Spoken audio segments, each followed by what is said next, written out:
నాయనార్ల గాథలు. ఎరిపాత నాయనారు. గోపాలుడు లేకపోతే గోవులని రక్షించేవారెవరు? రాజు లేకపోతే ప్రజలని పాలించి కాపాడేవారెవరు? తన భక్తులను కాపాడుకునేందుకు ఈశ్వరుడే ఆ విధంగా రక్షకుడై నిలుస్తాడు.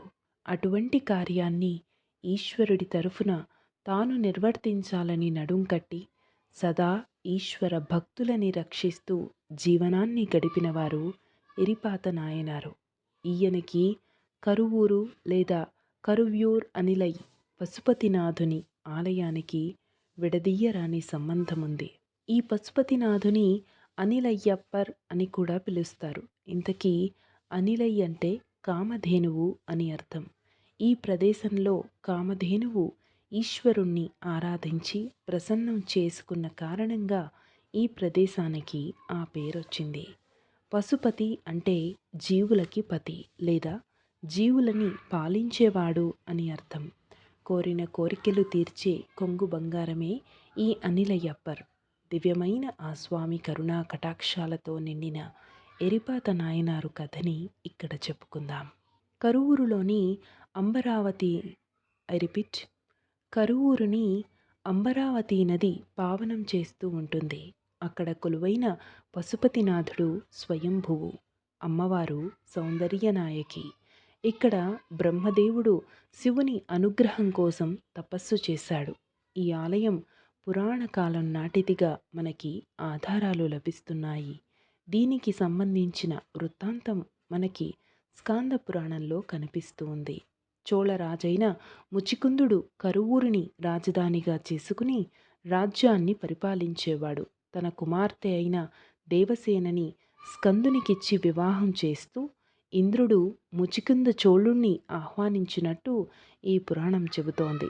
అప్పటి నుండి కరువూరు ఒక పట్టణంగానే విలసిల్లింది. అటువంటి చరిత్ర కలిగిన పట్టణంలో పుట్టారు మన ఎరిపాత నాయనారు. మహాశివభక్తుడు. శివాంశ అయిన వీరభద్రునిలా కాలభైరవునిలా ఉండేది ఆయన్ని చూస్తూ ఉంటే. అదేవిధంగా త్రిపుండ్రాలతో రుద్రాక్షలతో చేతిలో ఒక గొడ్డలి పుచ్చుకుని తిరిగేవారాయన. ఎవరైనా శివభక్తులకి హాని చేస్తున్నట్లు, ఇబ్బందిని కలగజేస్తున్నట్లు కనిపిస్తే వెంటనే ఆ గొడ్డలిని అటువంటి వారి మీద ప్రయోగించడానికి ఏమాత్రం వెనుకాడేవారు కాదు. ఆ విధంగా శివుడు తనని శివభక్తులకి రక్షణగా ఈ భువిపైకి పంపారని ఎరిపాత నాయనారు భావించేవారు. కరువూరులోనే శివకామి ఆండార్ అనే శివభక్తుడు ఉండేవారు. ప్రాతకాలంలో శివార్చనలు, అభిషేకాలు ముగించుకుని శివునికి ప్రీతికరమైన పూలను సేకరించి అందమైన మాలలల్లి ఈశ్వరునికి సమర్పించడం ఆయన దినచర్య. ఒకనాటి మహానవమి నాడు శివకామి ఆండార్ శివపూజకు తాను సేకరించిన పూలన్నింటినీ ఒక సజ్జలో వేసుకుని పశుపతినాథుని ఆలయానికి బయలుదేరారు. అదే సమయంలో ఆ దేశపు రాజుగారి పట్టపుటేనుగుని అంబరావతి నదీ స్నానానికి తీసుకువచ్చారు మావటీలు. ఆ ఏనుగుకి ఉన్నట్టుండి తీవ్రమైన ఆవేశం వచ్చింది. ఒక్కసారిగా అదుపు తప్పి జనాల మీద పడింది. శివకామి ఆండార్ వయసులో పెద్దవాడు, గబగబా పరుగెత్తలేని శివభక్తుడు.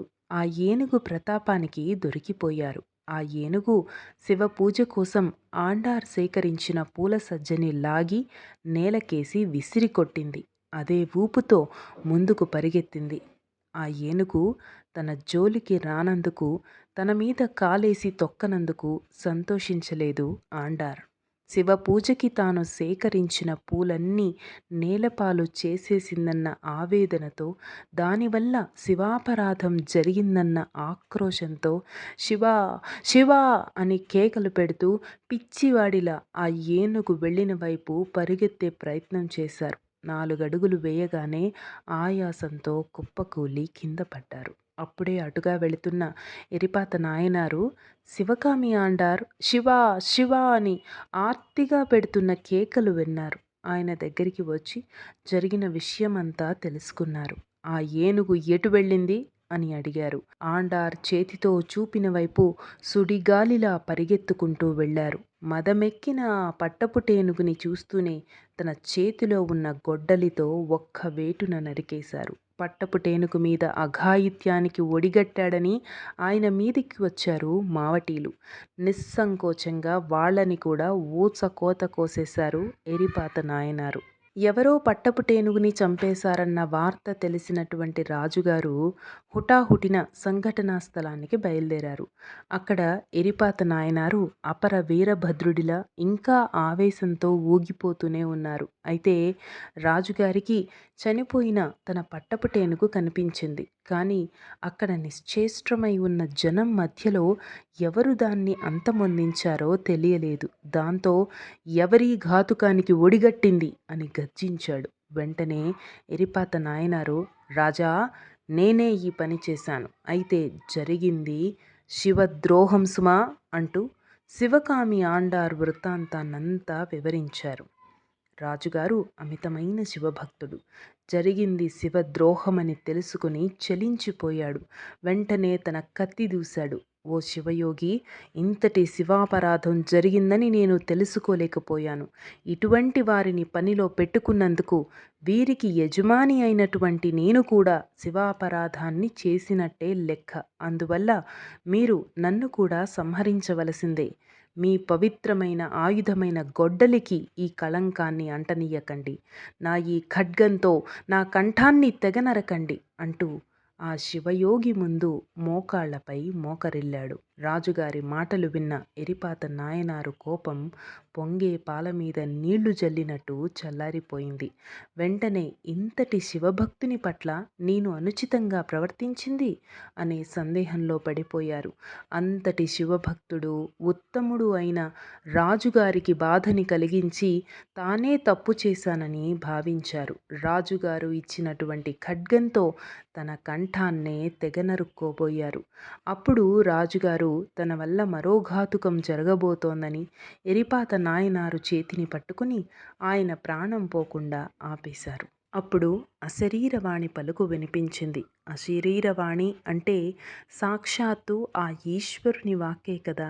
తులారా, ఇదంతా ఆ పశుపతీశ్వరుని లీలా విలాసం. మీ భక్తి తత్పరతని ప్రపంచానికి చాటేందుకు ఆ ఈశ్వరుడు చేసిన కేళీ విలాసమే ఇదంతా.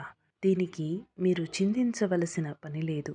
కాలమున్నంత వరకు జీవించి అంత్యాన మీరు శివ సాయుధ్యాన్ని పొందగలరు అని దివ్య సందేశం వినిపించింది. అంతేకాదు, ఆశ్చర్యకరంగా అక్కడ చనిపోయిన ఏనుగు, మావటీలు అందరూ కూడా పునర్జీవితులయ్యారు. శివకామి ఆండార్ పూల సజ్జ చక్కని పుష్పాలతో నిండిపోయింది. ఆ రాజుగారు, ఎరిపాత నాయనారు ఒకరికి ఒకరు నమస్కారం చేసుకున్నారు. శివకామి ఆండార్కి సాగిలపడి మొక్కారు. ఈశ్వరుని కృపా కటాక్షాలకు సంతోషంతో ఒకరిని ఒకరు కౌగిలించుకున్నారు.